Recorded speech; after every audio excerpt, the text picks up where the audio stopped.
দর্শক, আমি এই মুহূর্তে রয়েছি খুলনা মেডিকেল কলেজ হাসপাতালে। আপনারা ইতিমধ্যে ক্যাপশনে দেখেছেন যে খুলনা মেডিকেল কলেজ হাসপাতালে মোবাইল চোর আটক, এবং ইতিমধ্যে কিন্তু তাদের মাথার চুল কিন্তু ন্যাড়া করে দেওয়া হয়েছে।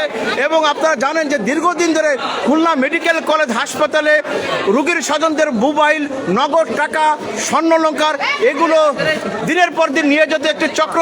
আজকে সেই চক্রের দুই সদস্য কিন্তু আটক হয়েছে। আপনাদের একটু কথা বলার চেষ্টা করি। আপনার নাম কি? হ্যাঁ, প্রিয়াঙ্কা।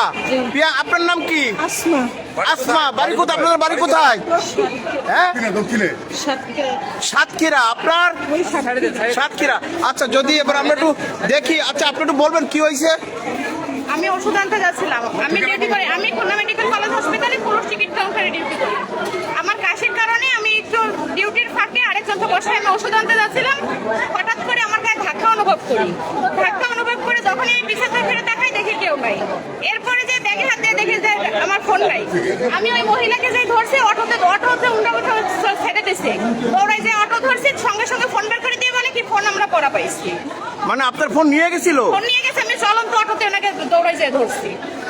দর্শক, আপনারা যেমনটি দেখলেন যে চলন্ত অটো থেকে কিন্তু তিনি দাব দিয়ে ধরেছেন। এই যে দুজনকে আপনাদের যদি একটু ভালো করে দেখাই, যে এই যে প্রিয়াঙ্কা, আপনার চেহারাটা একটু ভালো করে দেখে রাখেন। প্রিয়াঙ্কা এবং আসমা, আপনার তো বয়স মেলা, আপনি তো একটা মুরব্বী মানুষ। তো আপনি এই কাজে কেন আসলেন? এই চুরির কাজে কেন আসলেন? হ্যাঁ, এদিক তাকান। আপনি তো এই হাসপাতালের সোনাদানা, টাকা পয়সা, মোবাইল চুরি হচ্ছে দীর্ঘদিন ধরে। কতদিন ধরে চুরির পেশা আছেন? হ্যাঁ, আমার ফোন 10 মিনিট আগে গেছে। আমার ফোনে 10 মিনিট আগে গেছে। কে নিছে? কে নিছে? এরাই নিছে, এরাই আছে।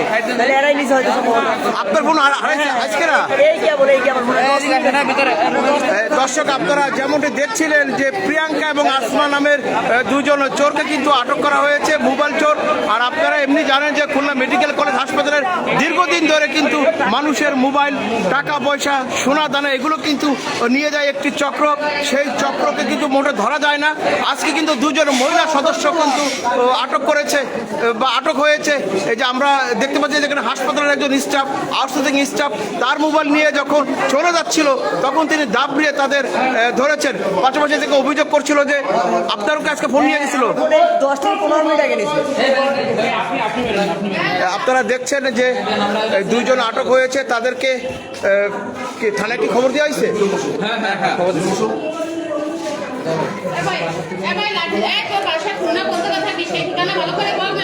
আচ্ছা, সুন্দর করে বলেন আপনার বাসা কোথায়, ঠিকানা কোথায়, খুলনা কোথায় থাকেন? কিন্তু দুজন মহিলাকে কিন্তু হাতে নাতে আটক করা হয়েছে মোবাইল সহ। এবং যার মোবাইলকে হারিয়েছে লিজা আক্তার, তিনি আমাদের যেমনটি বলছিলেন সকাল কটার সময় ঘটনা? 11:10। আপনার নিজের ফোন? আমার নিজের ফোন। আমি ওষুধ কিনতে রাস্তার ওই পার যাচ্ছিলাম। এই পার থেকেই আমার ধাক্কা দিয়ে ব্যাগ থেকে ফোন নিয়ে নিচ্ছি। যখন ওই পারে যে আমি ব্যাগে হাত দিয়েছি, যে ধাক্কা খেলাম, দেখি তো ফোন আছে কিনা। এর আগে একটা ফোন চুরি গেছে আমার হাতে, দেখি ফোন নেই। পরে অটো থেকে আপনারা যেমনটি শুনছেন লিজা আক্তার আমাদের যেমনটি বলছিল, ঠিক এই ভাইরও 10 মিনিট আগে একটি ফোন হারিয়েছে। 10 মিনিট আগে কি বলছিল আপনার? আমার ফোন ছিল ইনফিনিক্স হট প্রো। আমার 10 মিনিট আগে হট প্রো আর কি, আই প্রো আর কি। আপনার তো হারিয়ে গেছে? হ্যাঁ, আমার ফোনের বয়স